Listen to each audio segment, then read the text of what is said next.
up, all my fight fans? UFC has a fight night this Saturday, and we got ourselves one hell of a card. In the main event, you got Arman Tsarukyan taking on Beneil Dariush. This has quite possibly number one contendership written on it. I recently made a video about talking about Dustin Poirier and his potential matchups with these two individuals. So we do not know, but we do know these guys are tough fighters. Arman, I believe, is ranked number 7 or 8, and you got Beneil Dariush, who is always right there. He is just literally right there knocking on that lightweight title shot door. He recently was in a fight.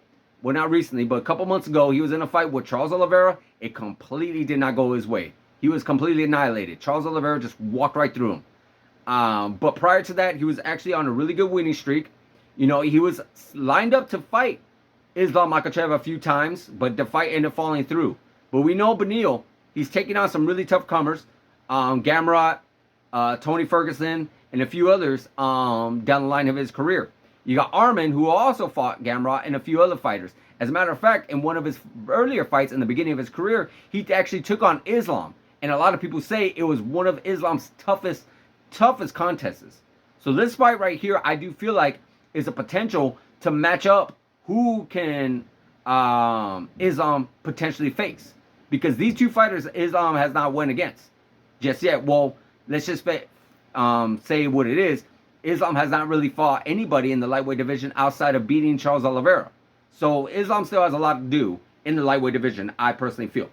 But nonetheless, it would be very interesting to see that rematch with Arman and Islam. And it'll also be very interesting to see two grapplers go at it between Beneil and Islam as well. But these two got to go against each other first. And I do feel like with the advantages with the ground and such like that, I don't know. I really would like to give it to Beneil because Beneil is just so much of experience. And I guess we're just saying that because of the opponents he's went toe-to-toe with. And I say with him going against Tony Ferguson showed me a lot of his grappling skills, even though he did not finish Tony Ferguson. But even seeing what he was able to do with Gamrot and see what Gamrot was able to do with Arman, it's even though MMA math never really does stick up, I do feel like the well-rounded, when it comes to the grappling, when it comes to the submission game, when it comes to everything that has to do with the ground, I do feel like Beneil has the edge on that one for sure over Arman. Arman's still very tough. Don't get me wrong. Arman still has a lot to prove, and Arman wants this because he knows this is by far the biggest test of his career right now. He went toe-to-toe with Gamrot, didn't quite go his way, but it could have gone either way. But this is the biggest test. And if he wants to get next to that title shot, he wants to go toe-to-toe with them, he is going to have to go through Beneil, and he's going to have to really showcase what he's capable of doing. But that's your main event. In the co-main event, you have Jalin Turner taking on Bobby Green. Bobby Green is just completely reinventing himself. He's completely just gone, done a completely, I want to, what do you say, 180, 360, whatever, of his career. You know, he completely was, getting dominated by Islam Makhachev. Then now he's just on this, I want to say, 3-fight winning streak, beating Grant Dawson, beating Tony Ferguson, actually knocking him out and submitting these opponents. And now he's taking on Jalin Turner, who is, I believe, coming in on a 10-day notice. But I believe Bobby Green is trying to make a statement. I believe Bobby Green is doing his best to make sure everybody sees, hey, you know, this is my time now. He's been around for a long time. Bobby Green has been around for a long, long time in the game. And I do feel like he wants to prove it to everybody and show everybody now's his time, and he's going for that title shot. He has a few more guys to go through. Few more guys. Right now, Jalin Turner, I know he was on the line for Dan Hooker, which would have been a great fight. Great fight. But unfortunately, Dan Hooker re-injured his broken arm that he had against Jalin Turner. And now we might get that fight still. Maybe later on next year. Who knows? Maybe Bobby Green might want somebody else higher in the rankings. I know they've been talking back and forth with Paddy Pimblett. Paddy Pimblett, you know, he's a rising star himself, so you never know. There's potential there too. But I 100% feel very confident that Bobby Green is going to go in there and show everybody what he's made of and how he really wants what he feels like he should be getting at this stage of his career, which is a title shot. In your on the bottom of the card, well, not the bottom, but in your co-main event, I guess you could say,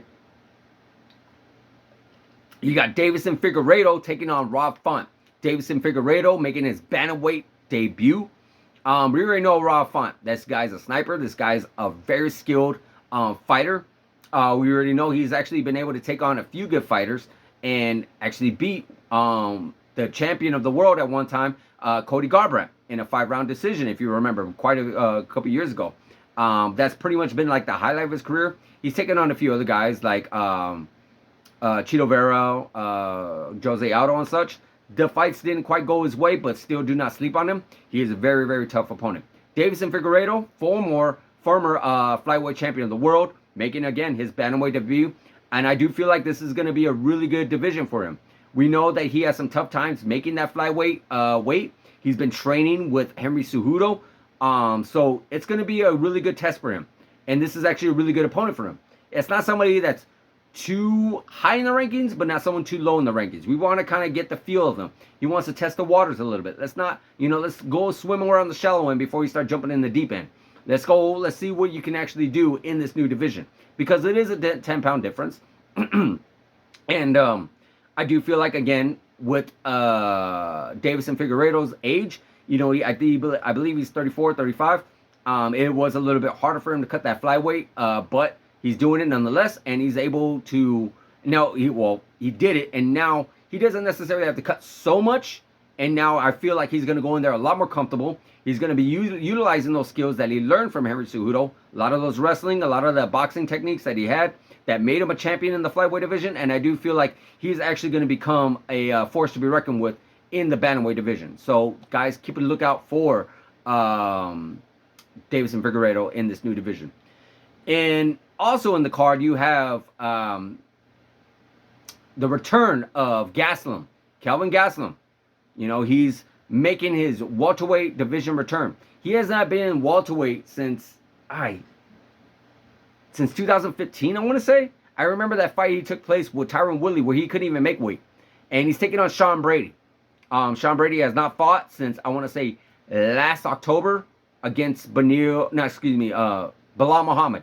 Belal Muhammad. He's and I believe that fight got stopped on the feet. Belal Muhammad pretty much ran him over, and he has not fought since. But he's taking on a really tough opponent in Kelvin Gastelum. We all know Kelvin Gastelum is a dog. Kelvin Gastelum is a fighter's fighter. This guy literally, when he's lasered in, when he's focused, when he's on weight, he is by far one of the most dangerous fighters that could ever take place. I mean, we've seen his run when he went through Tim Kennedy, Vitor Belfort, Jacare Souza, and even to this day, I believe, Israel Adesanya's toughest fight ever, including that Alex Pereira fight where, Izzy did get stopped. But I do feel like if you look at Israel Adesanya's face, look at all his fights, and look at Israel Adesanya's face in that Kelvin Gastelum fight. His face was never like that in any other fights. That's how tough Kelvin Gastelum is. Kelvin Gastelum is a warrior. And I do believe he's going to give Sean Brady a lot to deal with. It's going to be a big test for Sean Brady. Sean Brady is a new rising star, a rising up-and-comer, and I'm sure he's going to want to make a statement himself, but he has a big test to come through, and that's Kelvin Gastelum. So, guys, look out for that fight. Guys, this is going to be a great fight night. Definitely do not miss it. It's this Saturday, December 2nd. So, guys, let me know in the comments on what your favorite fight is on this card. Let me know what you think is going to be the knockout of the night, submission of the night, fight of the night. Let me know in the comments, guys. Like, subscribe, hit that notification button, and I'll see you guys in the next video.